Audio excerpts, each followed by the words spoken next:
We are going to learn a small French poem using the names of the colors and the days of the week. Do you know the days of the week?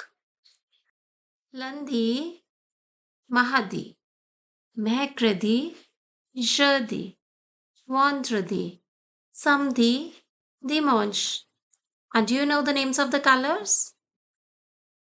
Gris, jaune, rose, bleu, vert, rouge, blanc.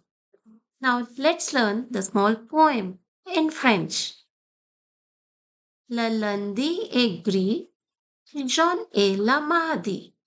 Voici mercredi rose, l'après-midi c'est une pause. Jeudi bleu et demain, vendredi vert et l'après-demain. Samedi rouge, dimanche blanc, ce sont des jours différents. Now let's see what does it mean. Le lundi est gris. Monday is grey. Jaune est la mardi.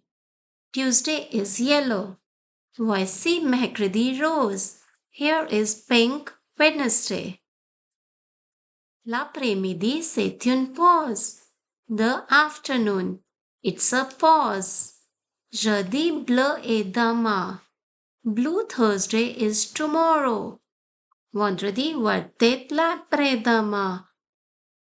Green Friday is day after tomorrow. Samedi rouge, red Saturday. Dimanche blanc, white Sunday. Ce sont des jours différents. These are the days different. I hope you like it. If yes, please like and subscribe.